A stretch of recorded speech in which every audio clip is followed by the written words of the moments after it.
Jersey Joe accompanies me on today's episode of Locked On Devils as we're going to talk about some prospects in the pipeline for the Devils and who could have a good impact right away, who needs some work, and how does the Devils prospect pool rank amongst the entire NHL. We have a lot to break down in today's episode of Locked On Devils alongside Jersey Joe. Buckle up, everybody.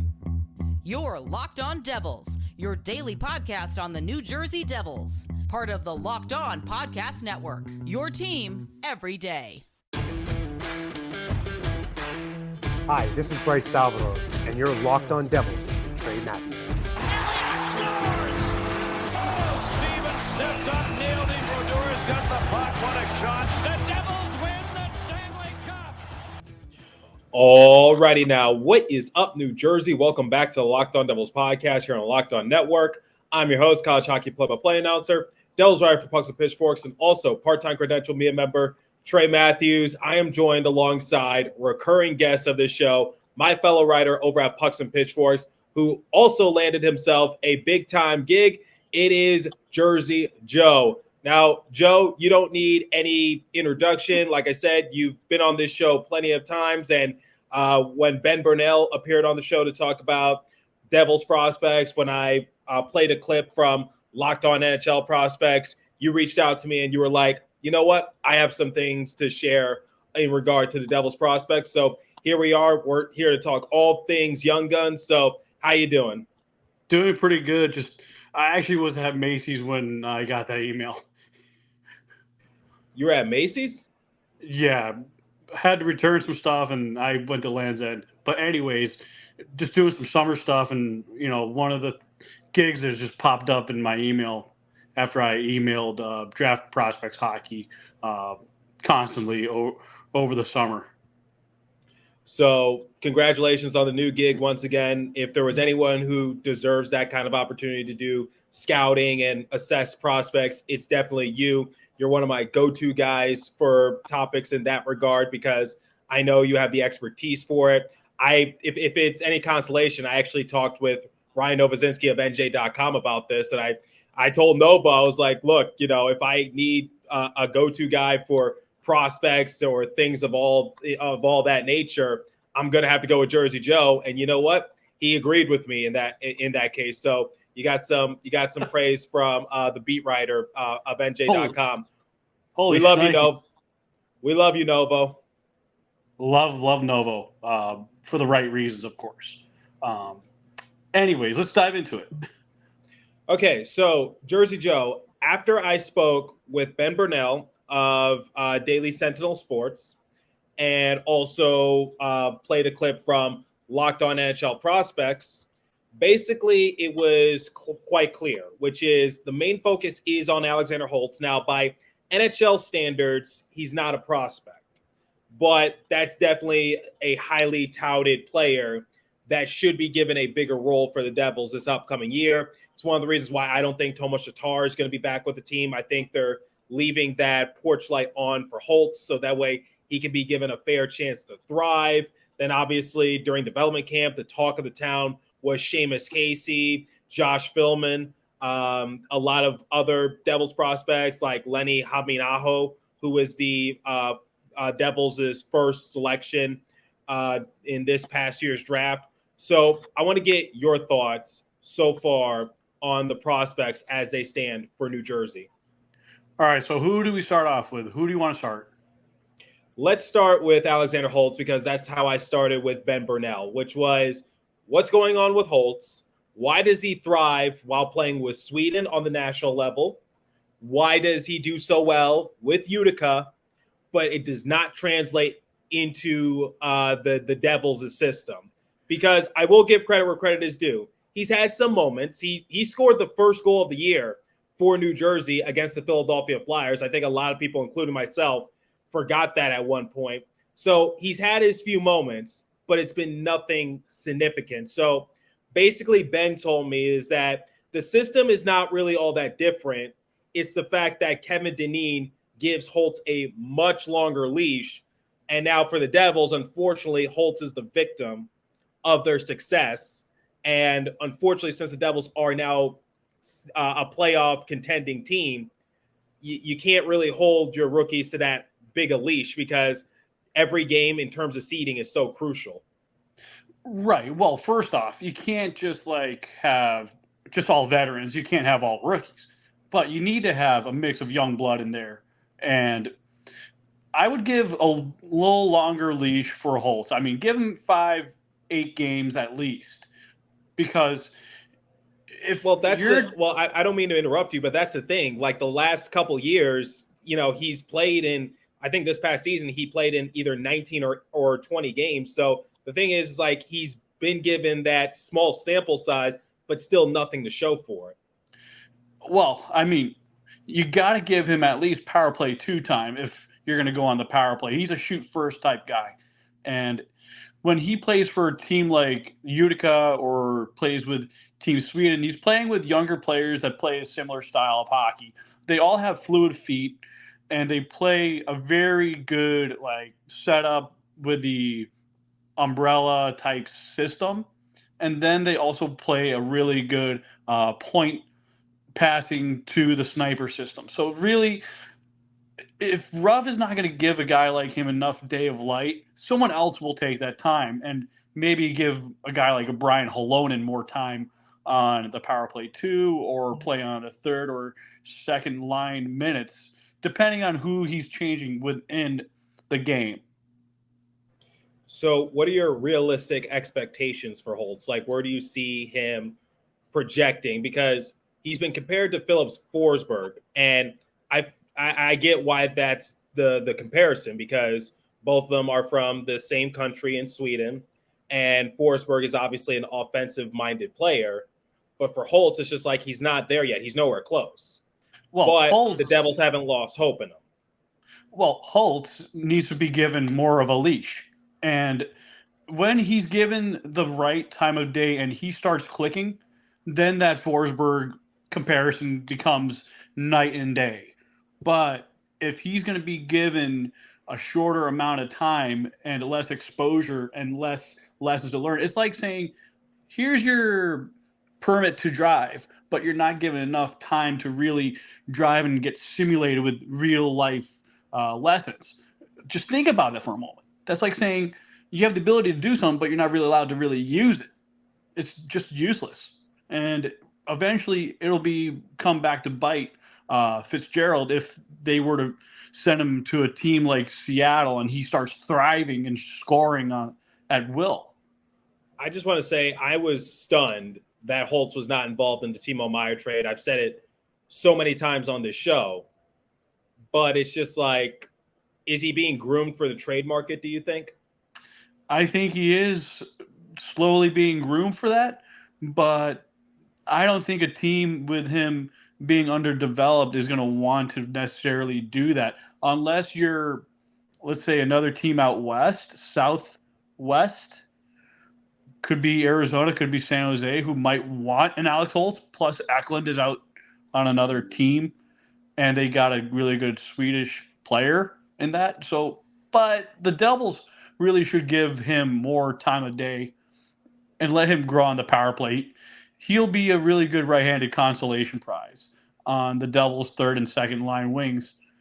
I mean, he plays like similar footwork to Tyler Toffoli in a way, but faster. There's still more in store in regard to the young guns, but before we continue, I want to tell you guys about FanDuel because I want you guys to make some extra money. So get ready for the NFL season with incredible offers from FanDuel, America's #1 sports book. Right now, new customers can get $5 and get $200 in bonus bets guaranteed. Plus, all customers who bet $5 will get $100 off NFL Sunday Ticket from YouTube and YouTube TV. Now is the best time to join FanDuel. The app is easy to use, and you can bet on everything from the spreads to player props and more. So visit FanDuel.com/lockedon and kick off the NFL season with an offer you don't want to miss. It's an offer you can't refuse. FanDuel, the official partner of the NFL. All right, let's get back to our discussion with Jersey Joe about the prospect pool for the Devils. Take it away once again. Yeah, I mean, but when he gets to the NHL, it's like there's like cylinders of concrete on his skates. He just cannot keep up, and that's the problem. He looks like a deer in headlights. So My thing is, like, I want to see Holtz thrive, and I'm all for giving him a chance. But the thing is, he has to learn how to be adaptable. Okay, here's the thing. This is not Utica. This is the NHL. You're not going to be given that longer leash. Your mistakes are going to have to be little to none, and you're not going to be playing top line minutes. And I get that's unfair for him because when the Devils drafted him back in 2020, he, Dawson Mercer, and possibly Shakir Mukhamadullin, they were supposed to be like future pieces for the organization.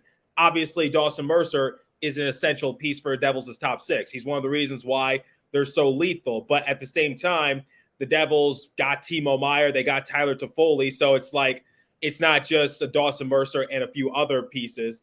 It's like other veteran players that you brought onto the roster. And now for Alexander Holtz, it's just like you're going to be playing on the third line, the bottom six, most likely with Eric Haula and also Andre Palat. Can you make the most of it? Because I love what Haula and Palat bring to the roster, but the thing is like maybe Haula to an extent.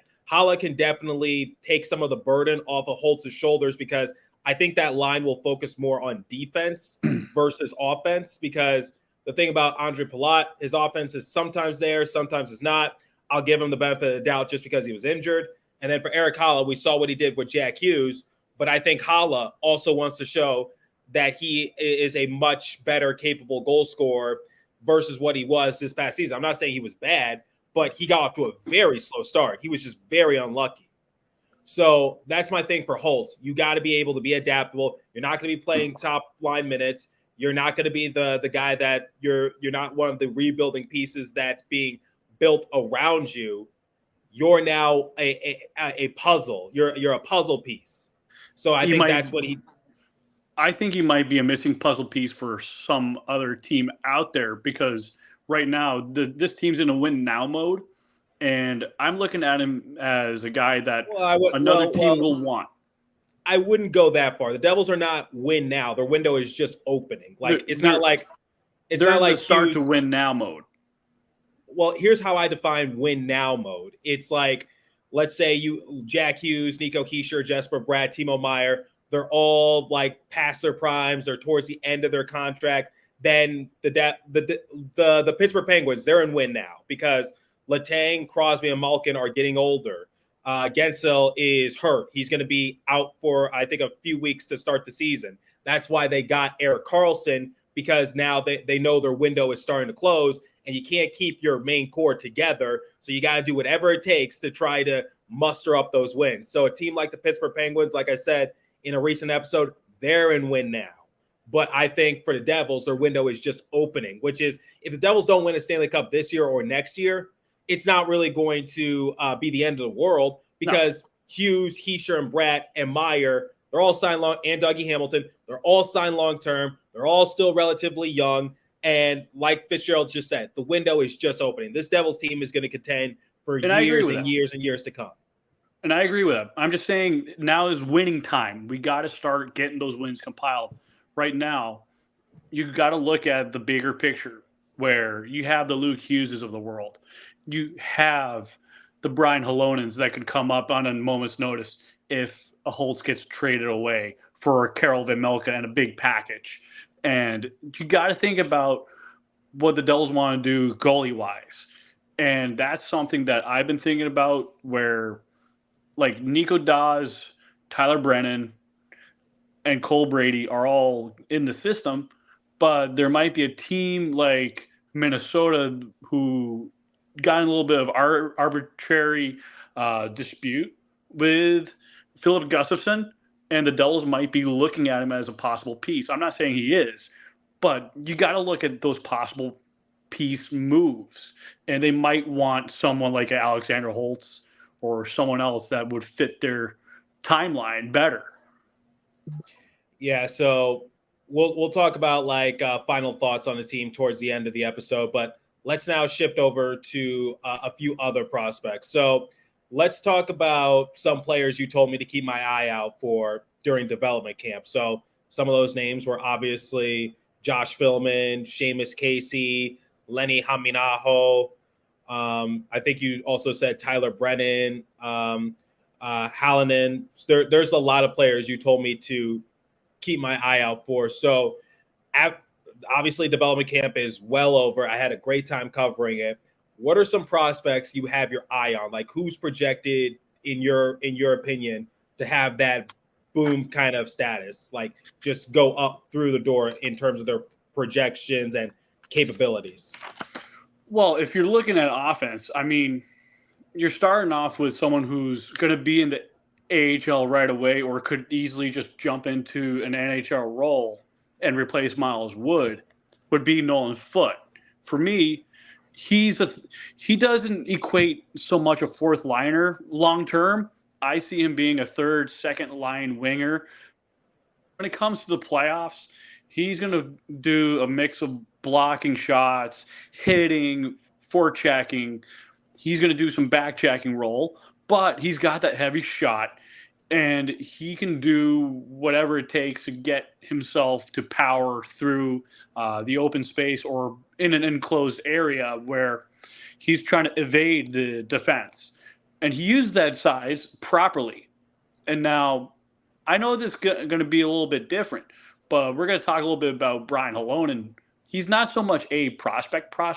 He's more like a finished product type player coming out of what was it, Michigan Tech or something? Michigan, I forget the name of the school. I being raised in Michigan, I believe it was Michigan Tech. So I'm familiar with Michigan Tech, but there are no Michigan Wolverines. Right? No, they're a different breed. But anyways, he's meant to be a sniper, but given the play he did against Laval, he was actually able to protect the puck pretty well, and he had a good set of goals last year in Utica with 17 goals, around 30 points. And to me, that means he's trying to get as many pucks on net, and he can actually make a good pass. And I would like to see him come in sometime if the Devils are a little shorthanded, someone who can do the job. Now, when we're talking about players from Finland, Lenny Haminaho, to me, reminds me of a Finnish version of Tyler Toffoli. He's a finisher. He's got the footwork, but he just needs to smooth it out a little bit. But he's not going to have the big hype like Alexander Holtz, but he's going to get the job done. He's going to think about going to that quote-unquote quiet ice meaning where there's less amount of defense protecting you. So really his job is to, get open and look for the pass in the high danger zone or wherever he can get the shot off quick. A lot of guys nowadays don't really have to do a one-timer. They're all thinking about the snapshots and the wrist shots that get off a lot quicker on these top-tier goalies. So if you had to pick, or what about your boy Shimon Nemec? Nemec did really well in Utica. I'm surprised you didn't mention him. So everyone pretty much knows about him. So Shimon Nemec is well known at this point. To me, when I first looked at him in his draft year, what he reminded me of was a blend of Eric Chernak, who also is a right-handed defenseman from Slovakia, good 6'3", 6'5", comparable. I like his body mass index a whole lot, and I think long-term he'll be the better offensive points maker than Chernak. However, if he goes on to have a career similar to him, that would be icing on the cake for Devils fans.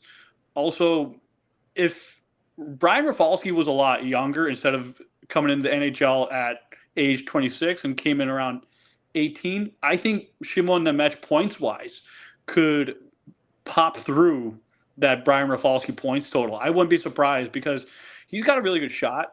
He's a really, really smart passer. His eyesight and his vision is very good. I mean, you can't really find that many guys who make those snap passes or those big, hard passes, whether it's back in Slovakia at the pro level at a young age or at the same level in Utica. But once you get used to playing with the big boys in the NHL and you're playing with, let's say, Jonas Siegenthaler, you can trust your fellow stay-home defenseman. Yeah, so that was a big talking point when I was discussing with Ben Burnell, which was like Shimon the Mets and his overall capabilities. I remember talking to Ken Danico about it. He has high expectations for the Mets. So I want to ask you this. Let's look at some, in your opinion, other than the Devils, who else has a good prospect pool that should be on high alert for a lot of teams' radars? Like, which team sticks out for you other than the Devils? Easily Buffalo. I also like the Sharks as well. Winnipeg still has a good crop of players, but they could be calling any moment because they could be ripping it down. Really? Yeah, I mean, that's definitely a big talking point. And Winnipeg only has one airport from what I hear. So, yeah, not the ideal living place. Well, I mean, Buffalo is a team that I expect to make the playoffs, and they're going to be playing their hardest out for Rick Jenneret. But I really see the way Devon Levi, to me, is still a young guy I would be enamored to watch for many years if I was living in upstate New York. Now, that kid, I mean, yes, he did lose to Team USA versus Spencer Knight at the time when they're both Panthers prospects, but he puts a really good fight as a goalie, and his future with the Sabres, to me, he's going to be one of the best for a long time. Yeah, so for Buffalo, I think it's time for them to break their playoff drought. And unfortunately, the Devils kind of played a factor in it because I think that when the Devils beat the Ottawa Senators to clinch a playoff spot, I think that eliminated any chance. They do have a great prospect pool. Yeah, I mean, Ottawa, I love the Senators. I might have to talk to my guys over at Locked On Senators about it in the near future. Battle of the young guns between Tim Stützle and Jack Hughes, but that's digressing a little bit. Yeah, I think the Devils, in some way, shape, or form, when they won against a certain team, I forget which team, maybe it was the Senators, to when the Devils officially clinched, they sort of were the villains for the Buffalo Sabres because at that point, the Sabres mathematically could not make the playoffs. So I think it's time for the Sabres. Yeah, I think it's time for the Sabres to break their years of not going to the playoffs. I think it's time to break that streak. But now this leads into another talking point, which is you saw the clip from Locked On NHL Prospects, which, by the way, they did a phenomenal job of putting everything together and basically just forming this great clip show of ranking all the prospects and prospect pools for teams. And they just did a phenomenal job. They shared it with all the hosts of Locked On. I played it on my show. They shared their opinions. I want to get your thoughts. Where would you rank this Devils prospect pool? Because I've been hearing a lot of, conflicting opinions from a lot of other people. On the one hand, some people might say it's stacked. On the other hand, people might say it's a little too top heavy and there's no really real amount of depth because let's face it, Luke Hughes going to be on the NHL roster come next year. Shimon the Mets, probably the same fate. Akira Schmidt, I think his days in Utica are long gone. I think the Devils are focused on keeping him at the NHL level. Alexander Holtz, I know he's not considered a prospect in the eyes of the NHL, but we talked about it earlier in a private phone call. He's sort of that fringe kind of player. I still would say he's a prospect to a lot of Devils fans. Bridge prospect. Yeah, bridge prospect, but in the eyes of the NHL, officially no longer a prospect. Nolan Foote might be given a chance. So a lot of key players are going to be no longer in the Utica system. And obviously Nico Dawes just had hip surgery. So in your opinion, how does this prospect pool rate compared to others in the league? As of now, it's according to Hockey Prospecting, it's overall is 9th. I see it being top 16 because you have to look at this past year's draft class. So you got to look at the Cole Browns. You got to look at the Daniil Karbovich players. You have to add those guys in because you can't just alienate a group that you just picked from.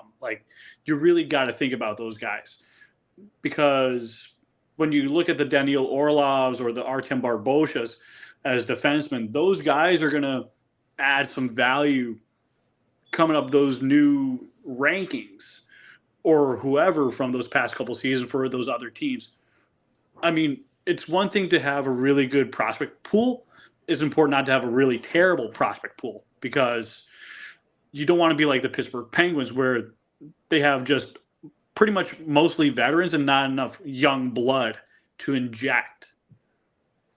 Yeah, that's where the Locked On NHL prospects sort of rank the Devils prospect pool, middle of the pack.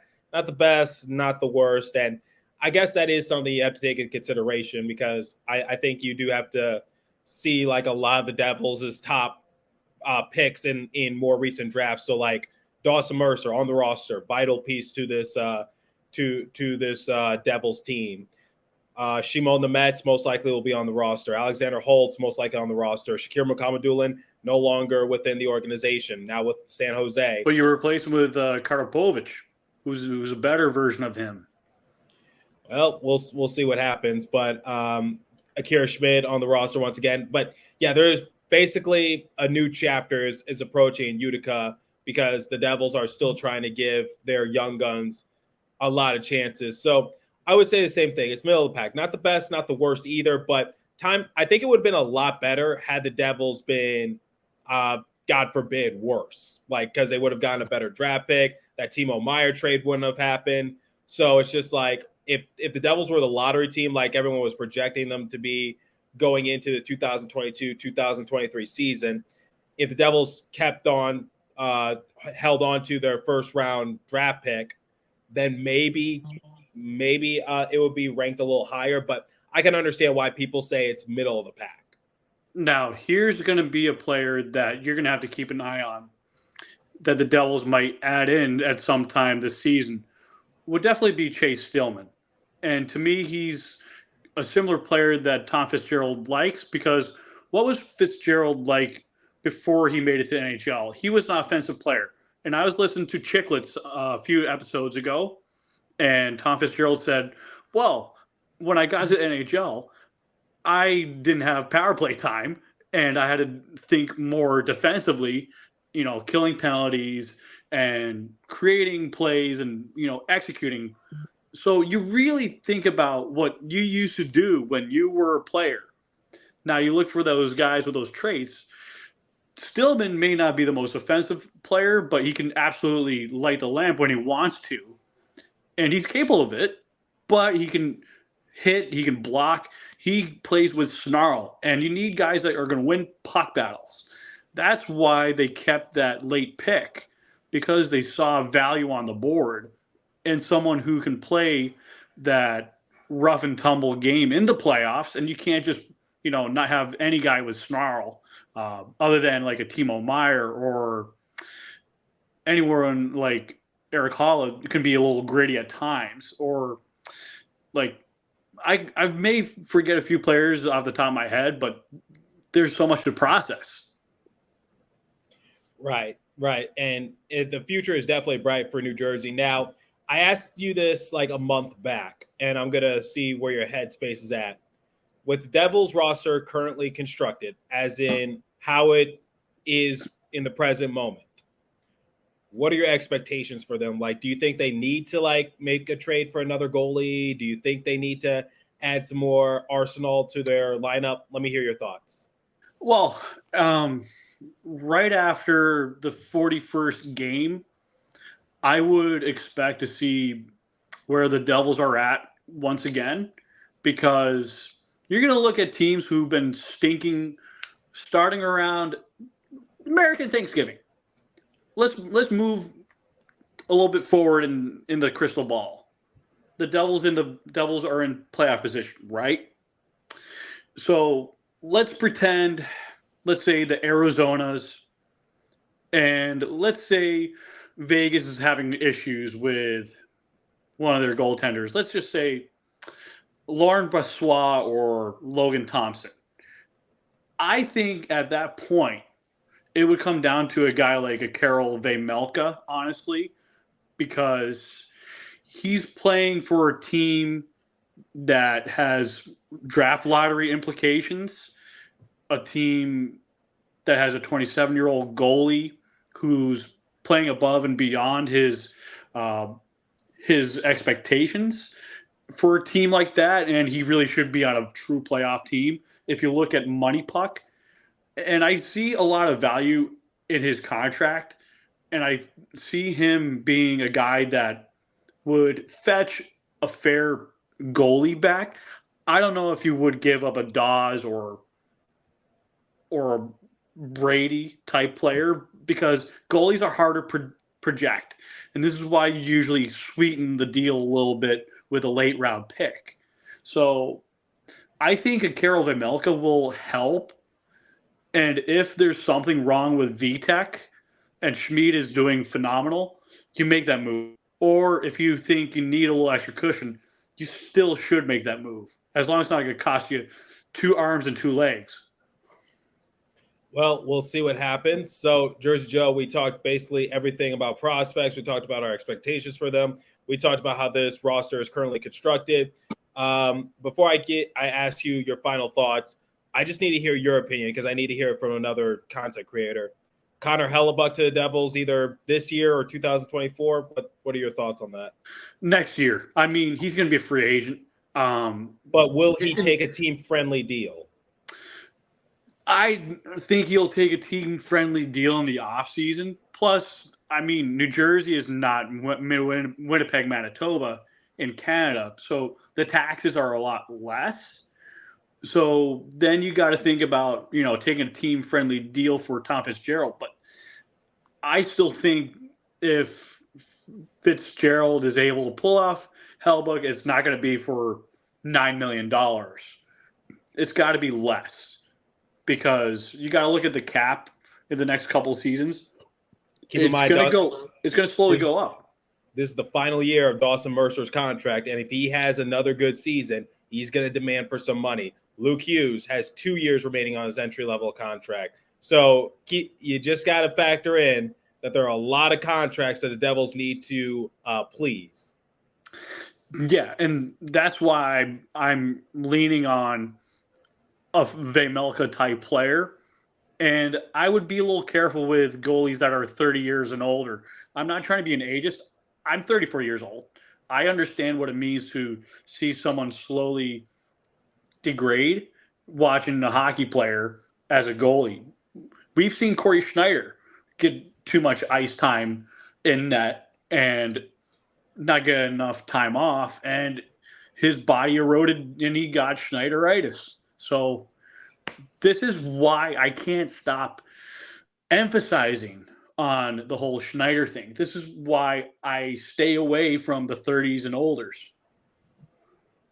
Well, we'll see what happens. Jersey Joe, any final thoughts before we sign out? My final thoughts are this. Devils fans, it's going to be a good year. Also, you have a lot of guys to lean on from the pipeline. I would also keep your eye on the Gritsjuks, who are playing in the KHL. Also, look to Belarus with Daniel Karapovic. He's not in the KHL as of now, but he's playing in the Belarusian league, last I saw in League Prospects. Keep your eye out for him. He's going to be a better version of Shakir Muhammadullah, much more agile skater, really good offense. He's really good with the puck. Someone who's got really good size. I would keep your eye out for Chase Cheslock. He's already the size of Colin Miller. He already plays a really good structured defensive role, but given if he can use his shot a little bit more, I think he could be a little bit more similar player to Colin Miller when he's a young guy. He's already at that height and body mass as well. So if you think about that kind of future, the Devils will be doing just fine near term. And longer term, I think the Devils make minor trades during the season, like at the end of the year, but they're not going to like completely ruin things. They're going to have to manage. Yep, and Tom Fitzgerald is definitely a genius, and happy belated birthday to probably one of the greatest GMs in the current NHL. He deserves to be general manager of the year.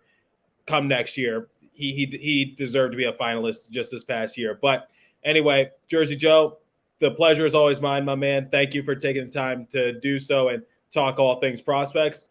And like I do to close out every show, continue to stay safe. Have a wonderful day, New Jersey. Go Devils. I'll catch you guys in the next episode. Thanks for listening once again.